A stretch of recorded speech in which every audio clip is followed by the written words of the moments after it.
पाक दिल से, सच्ची श्रद्धा से प्रणाम करो, नम्रता से। देखो प्रणाम का उद्देश्य क्या है? आपको विनम्र बनाने के लिए कि इंसान में अभिमान ना रहे, और जब तक अभिमान रहेगा भगवान प्रसन्न नहीं हो सकता। और जैसे रावण ने जो साधना भक्ति की, पुण्यात्मा आप तो लाख जन्म नहीं कर सकते, इतनी कुर्बानी यहां से काट के चढ़ा दिया, लेकिन एक त्रुटि रही, उसने अभिमान नहीं गया, और वो अभिमान उसको खा गया, लेकर डूब गया। कुल का नाश कराया, अपना नाश कराया, भक्ति नाश करा लिया। तो सबसे पहले अपने भगत के अंदर आधीनी होनी चाहिए। एक प्रमाण बताया है, परमात्मा ने एक उदाहरण दिया है। एक अजाजिल नाम का भक्त था, साधक था। अब जैसा हमने गुरु मिलते हैं, हम उन गुरुओं को कंप्लीट मान के, संपूर्ण मान के उसके आदेश का पालन कर लेते हैं। जीव की तो इतना ही काम होता है श्रद्धालु का। अब इन्होंने क्या कर रखा है कि राम नाम की गाड़ी की बिराना टिक रखी है। किसी ने एक पहिया ले रखा है, व्हील, उसको घुमा रखा है, ये राम नाम की गाड़ी, तुम भी दिखाओ उसको। किसी ने स्टीयरिंग ले रखा किया, राम नाम की गाड़ी है। अब जैसे कोई हवन करते फिरते हैं, कहते यह भक्ति है।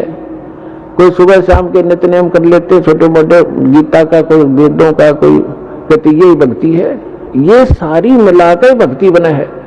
तो उसको एक पहिया दे रखा था, उसके गुरु ने कि बेटा प्रणाम करा कर, और प्रणाम करने से तेरा स्वर्ग में वास हो जाए। क्योंकि ये जो यज्ञ है, जब तक हमें सत्साधना न मिलती है, स्वर्ग तक की साधना है। लेकिन हम इन यज्ञों को स्वर्ग के लिए नहीं, अपने मोक्ष के लिए प्रयोग करेंगे। हम जिसका हमारे ऊपर कर्जा है, उनको ये पकड़ा देंगे कि आप अपना ये ऋण पकड़ो, हमने तुम्हारे लोक में वो रेस्टोरेंट नहीं चाहिए, हम आगे को चलने वाले हैं। उस अजाजिल में अपने जीवन काल में पहले लाखों वर्षों की आयु होती थी।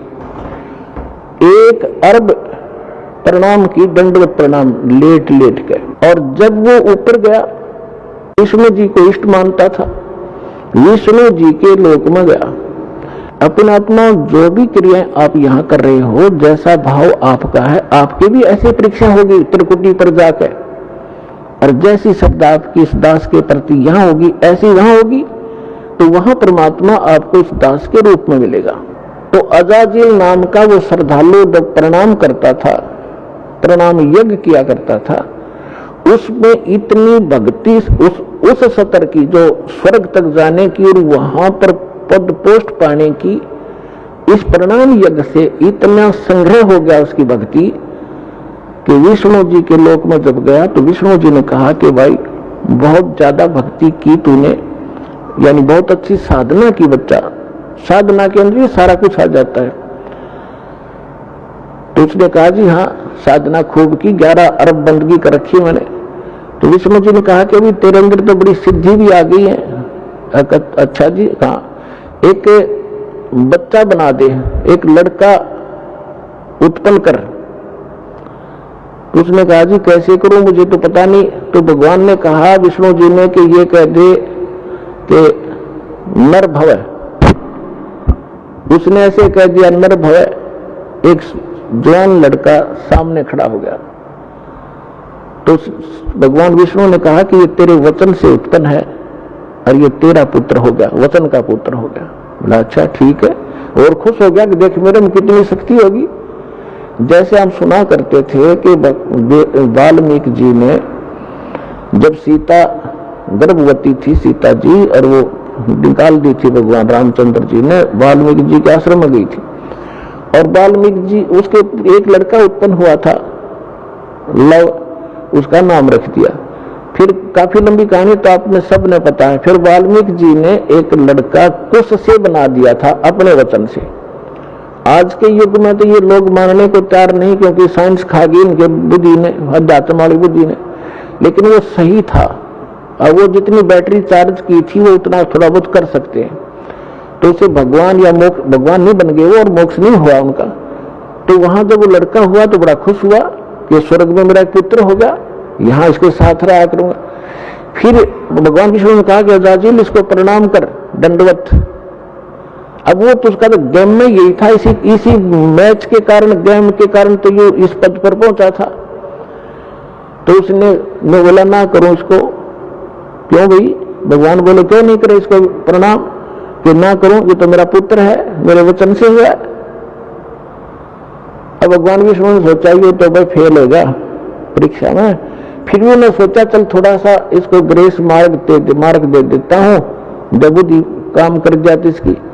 उस लड़के को अपने जहां वो खड़े थे बाउंड्री के अंदर, उससे परली साइड भेज दिया। और उसमें एक गेट था, इतना एक बाईपास रास्ता था, उसमें झुक कर जाना पड़ता था ना बाहर निकलने के लिए। वो लड़का तो परली साइड निकल के खड़ा हो गया। अब भगवान ने सोचा इस अजाजिल को मैं इस गेट से निकाल ले चलता हूं, और ये झुके गाना ऐसे झुक कर निकलेगा तो मैं मान लूंगा भी चल इसका ये नाश ना होगा भक्ति का, जिसी भी उसने भक्ति की है। तो भगवान भी समेत मुकट के झुक कर निकल के, उसका सामने लड़का खड़ा था। और अजाजिल से कहा कि आजा अजाजिल, तुझे स्वर्ग की सैर करा के लाता हूं। तो अजाजिल बोला मैं सब जानता हूं, तू छलिया है, तो मेरी फिर मजाक करेगा कि देखा ना मैं झुक के निकलूंगा तो परिणाम हो जाएगा मेरे लड़के को।